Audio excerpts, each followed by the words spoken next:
trabaja normalmente, o sea, la parte financiera, es más, dos bancos de primera línea, como es el caso del JP Morgan y ahora HSBC. Y el HSBC.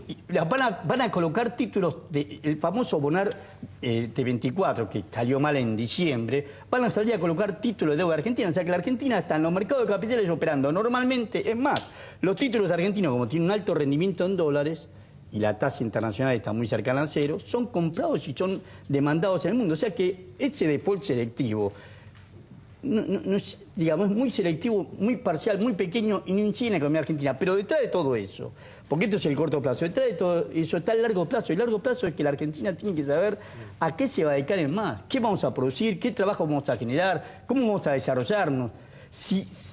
Por eso decimos que es una situación clave esta, y lo de Nisman, como todos los problemas, tratan de ocultar esa realidad. ¿Quién va a suceder al gobierno este? Que este gobierno, con todos sus errores que los tuvo, un gran acierto, que fijó un rumbo, y ese rumbo lo siguió, inclusive un acuerdo estratégico con China. Cuando ves a la gente de Techín quejándose de los acuerdos, un acuerdo marco. Bueno, yo te voy... Sí, no, solamente una cosa que sí. quiero decir. Recuerdo en un momento estaba Néstor Kirchner todavía vivo, y todavía estaban estos del sur, los que tienen el Banco de Santa Cruz, la familia esta tan rica que los Skenazy, la gente de Repsol y los Skenazy, el Techín les aumentaba el precio de los caños sin costura. Entonces, esto es una cosa que yo en algún momento la publiqué, pero porque me enteré de casualidad. Y lo consultan esto y dice, pedí cotización ya en China. Por supuesto la cotización, aún con el traslado, era muchísimo más barato que lo de Techín. ¿Y por qué no se supo la noticia? Porque cuando le mostraron a Techín la cotización de los caños chinos, Techín bajó el precio porque, fíjate, el precio que le permite tener una empresa monopólica del calibre que tiene con los caños sin costura, ¿no? No, estás haciendo una simple radiografía de cómo se ha enriquecido la burguesía argentina, siempre parasitaria del Estado, ¿no? Creo que es un ejemplo de cómo se ha enriquecido. A mí lo que me parece, y que tal vez voy a disentir, es que lo que no van más junto, y tenemos que empezar a discutir, si lo que queremos es discutir un poquito más profundo que el diario del día a día, es que no pueden ir juntos la palabra pago con la palabra soberano. Para mí no existe el pago soberano. Estos años es verdad que el gobierno mantuvo un rumbo, sobre todo el de Cristina Kirchner, ella lo menciona todo el tiempo, dice hemos sido pagadores seriales, y yo digo han sido pagadores seriales, es verdad, y así le fue. Le pagaron al FMI.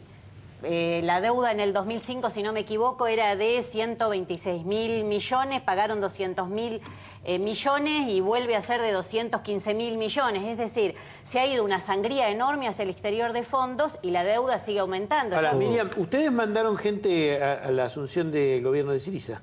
No, nosotros no mandamos. No, fue otra corriente que fue, nosotros no mandamos. Sí, no, pero una cosita para terminar. Te hago la pregunta. Sí.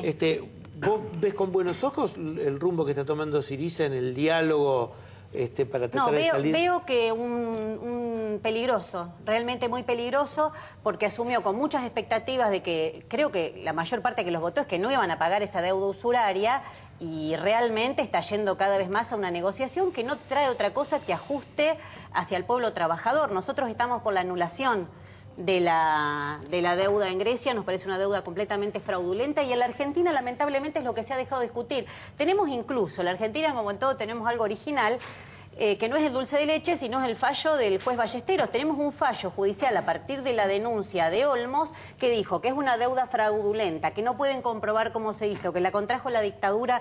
Acá me puede corregir los números, creo que al principio de la dictadura sería unos 7.000 millones la deuda, 43 millones a la salida. Nosotros en cada juicio de lesa humanidad que participamos lo planteamos en nuestros alegatos, porque nos parece inescindible del proceso genocida que se dio en la Argentina pensar la extranjerización de la economía, la atadura al mercado financiero mundial. No podemos hablar solo del genocidio desde el punto de vista humano, sino que tenemos que complementarlo con la pata del imperialismo y la gran burguesía y los empresarios. Pero me parece que lo que no va más es pago soberano. Realmente y todos están pensando, creo que vos lo mencionabas, un nuevo ciclo de endeudamiento. La oposición, pero el kirchnerismo también. Mirá, claro, diciendo, porque en realidad no son los números esos, es muchísimo menos. Y lo que ha tenido la Argentina históricamente, más que el dulce de leche, es que le hizo la quita más importante a la deuda. La deuda había sido legitimada por gobiernos democráticos. La deuda la generó la dictadura militar, pero la legitimaron... Y cuestionada hasta por un fallo judicial. Pero está bien, pero vos sabés lo que es la justicia argentina. Y una cosa es la justicia y otra cosa es la relación de fuerza. La relación de fuerza que la tenía... Cuestionada por Ballesteros diciendo... Pero Ballesteros mismo diciendo que estaba... Él dijo que eso tenía que ir al Congreso porque era un hecho histórico, pero que los plazos procesales estaban vencidos. Entonces, pero, eso es... ¿Qué hubiese pasado al revés? Pero dejémoslo hablar porque lo de Ballesteros vos sabés cómo es la otra mitad de la biblioteca. Digamos, la deuda había sido legitimada por gobiernos democráticos, el gobierno de Alfonsín y el gobierno de Menem, lo habían legitimado la deuda. Y lo que hizo el kirchnerismo cuando se encontró con la deuda fue hacer una quita del 65%, la quita más importante de cuanta negociación de deuda se hizo en el mundo. No hubo una quita tan importante como esa, 65%, y alargó los plazos hasta el año 2038. Esa es una política de desendeudamiento. Para nosotros no es una mala palabra endeudarse si es para invertir. Si vos decís, nos endeudamos con China para terminar la represa Separnik-Kirchner, o para terminar Atucha 2, o para hacer Atucha 3, está perfecto el endeudamiento. Por eso decíamos hace un rato que a China le sobra en capital, le sobra. China tiene reservas internacionales por 3,6 billones de dólares.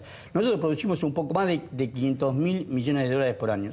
7 veces más de lo que producimos por año son las reservas internacionales. China, nosotros tenemos que fortalecer, para mí como economista, por ahí peco con vicio de la profesión, tenemos que fortalecer la balanza de pago, la cuenta de capital. La única manera de que no nos lleven puesto y que se nos caiga el salario a vos, a mí, a todos los trabajadores de acá, es que no se produzca lo que están jugando un sector importante de la burguesía nuestra, que es a la devaluación. Y para que no se caiga la devaluación tienen que entrar capitales. A entrar capitales no solamente tener los dólares o los yuanes, la divisa que tenés que respaldar tu moneda, sino que además, y es lo más importante, vamos a tener máquinas, equipos, tecnología y vamos a poder producir nosotros con un alto nivel de productividad. La mano de obra la tenemos, la capacidad de nuestra mano de obra está... Techín se da el lujo de ganar licitaciones en orden internacional porque los caños sin costura que hace Tenaris se lo hacen obreros argentinos que tienen la capacidad para hacer esa costura. Bueno, esto es lo que tenemos que aprovechar. Es una oportunidad histórica. En medio de la vorágine de la situación política, ahí sí coincido con vos, nos están llevando un gobierno de derecha con un Ministerio de Economía de derecha, con hombres puestos por Techín o por cualquier otro empresario, como ha pasado tantas veces en la historia nuestra. Y acá tenemos que plantearnos algo distinto. Tenemos que plantearnos, señores, la Argentina del futuro es cómo se inserta en el mundo y se tiene que insertar con producción y trabajo. Y para eso necesita capital. Y si los empresarios de acá, en vez de poner el capital acá, lo fugan, bueno, pongámoslos, disciplinémonos. Cuando uno se pregunta por qué crecen los países asiáticos como crecen porque la gran parte de la ganancia que tienen la reinvierten. Ese es el único secreto que tienen. Y acá es lo que hay que hacer. A mí me encantaría seguir con este debate, pero ¿sabes qué pasa? Tenemos varios temas, entonces yo, de una manera asamblearia, digo, ¿tocamos otros temas o quieren seguir con esto? Patán, no sé si vos sobre esto querés meter algo. El mundo es tan variado, ¿no? Solamente una mención, pues son muchos temas, por eso voy a elegir una sola cosa para decir porque creo que vos, Eduardo, lo mencionaste, la relación de fuerza. Yo lo pienso al revés, qué distinto hubiese sido si todos estos años que nos hablaron de integración del Mercosur, latinoamericana, todos los países hubiesen negociado juntos esas deudas, hubiesen ellos impuesto las condiciones y no ir a rendirse uno por uno como se fueron a rendir y terminamos en esto, porque lo que terminó en el fallo de Griesa es la política del kirchnerismo, que por eso tiene muchas aristas. Una, que en el Código Civil que se votó el año pasado en el Congreso vuelven a poner la prórroga de jurisdicción ahora como una ley en el propio Código Civil y Comercial. Entonces, vuelven a firmar en cada contrato prórroga de jurisdicción en el exterior, o sea que vamos a tener más griesa. Y segundo, que todos esos males que nos anuncian, ya la Argentina los padeció, porque esta sangría de la deuda hizo que en todos estos años no se revirtieran las condiciones estructurales que impuso el menemismo. Por eso las privatizaciones siguen siendo privatizaciones, por eso la educación está en el estado catastrófico que está completamente, para dar un solo dato, provincializada, donde todos nosotros hoy hablamos de dónde venimos, estudiamos en escuelas nacionales en el interior del país. Hoy eso no existe más. Hoy cada docente negocia su propio salario. Es decir, la destrucción de la salud, de la educación, de que la falta de vivienda que tiene Argentina es consecuencia de esa sangría que se va y que, por ejemplo, en el último presupuesto se dedican 96.000 millones para el pago de intereses de la deuda, 4 veces más de lo que se va a poner para la asignación universal por hijo. Entonces, mi única diferencia es que cuando él habla de nosotros, para mí el nosotros no existe porque no hay intereses comunes. Están los intereses del pueblo trabajador y están los intereses de los capitalistas. Lo dejamos a Horacio hacer un par de aclaraciones, comentarios y después... Yo solamente tenía 30 años y trabajaba en el gobierno de don Bernardo Greenpunkt, que fue el que impulsó en su momento, salíamos de la dictadura militar, el no pago la deuda. Don Bernardo Greenpunkt, el ministro de Economía de Alfonsín, fue el que hizo el Acuerdo de Cartagena y el impulsor del Acuerdo de Mar del Plata. No tengo nada en contra de México ni en contra de Brasil, pero el gobierno en ese momento de Brasil y de México boicotearon el acuerdo del club de deudores que proponía Argentina. Ya en ese momento, o sea, por eso uno tiene que tomar un síntoma de madurez en la vida es tomar la historia como se presenta. Yo no puedo pensar que los países, que Brasil o que México puedan hacer otra cosa. A algunos nos gusta cambiarla, ese es el tema. No escuché. No escuché, que nos gusta cambiar la historia o intentar cambiarla. La historia en realidad te muestra los hechos como fueron. Y los hechos como fueron, este gobierno logró una fuerte quita de deuda, logró estabilizar las variables y lo más importante es que fortaleció el mercado interno. Hablamos de paritaria y recordemos que cuando asumió Néstor Kirchner, primero tuvo que dar aumentos salariales por decreto. Y las paritarias, que parece tan natural para nosotros, es un mérito de este gobierno. Yo tengo 62 años y nosotros no vivimos con tanto tiempo de paritaria. Como verás, parece mucho menos, Miriam. No como vos, que sos una niña.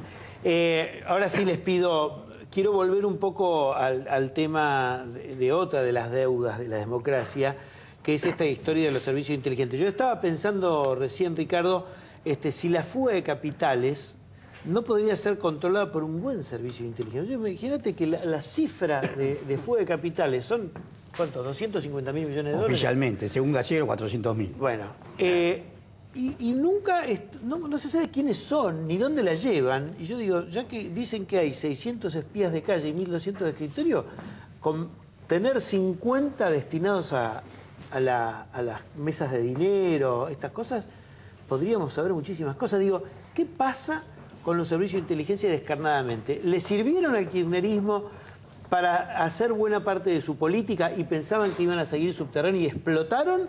¿O en realidad en determinado momento era un choque que tenía que darse y se retardó y sucedió desafortunadamente para el gobierno muy pocos meses antes de las elecciones? Y tarde o temprano tenía que pasar, o sea, dicho de un modo elegante, la democratización de los servicios de inteligencia era una de las grandes deudas que el Estado tenía con la sociedad y también con su propia historia.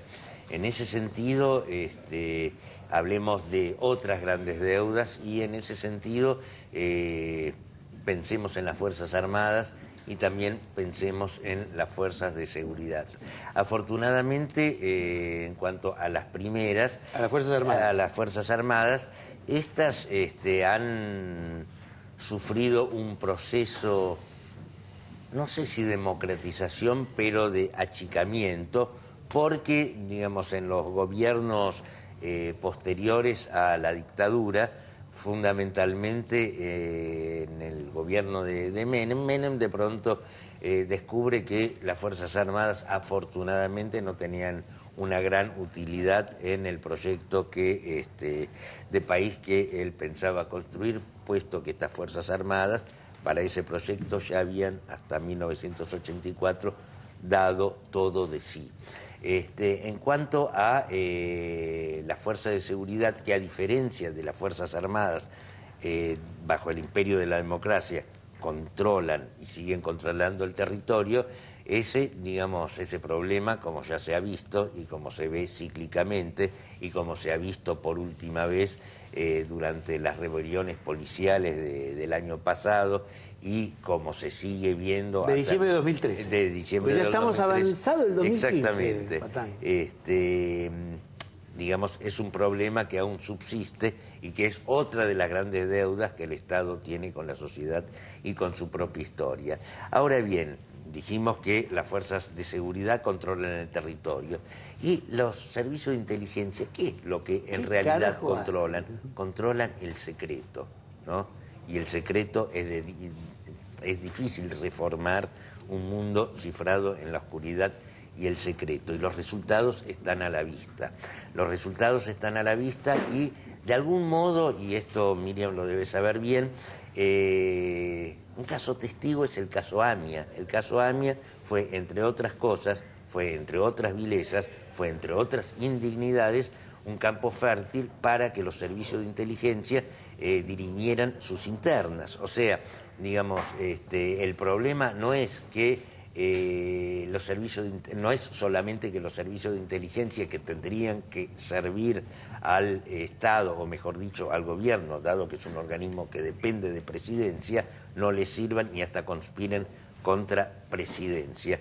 El problema es que también conspiran entre ellos, en el sentido de que en la primera fase de la causa AMIA, en la fase Galeano, la investigación de Galeano estaba dirigida y manipulada por un sector de la CIDE que se llamaba Sala Patria, Patricio Finen y el mayor Alejandro Brousson, ¿no?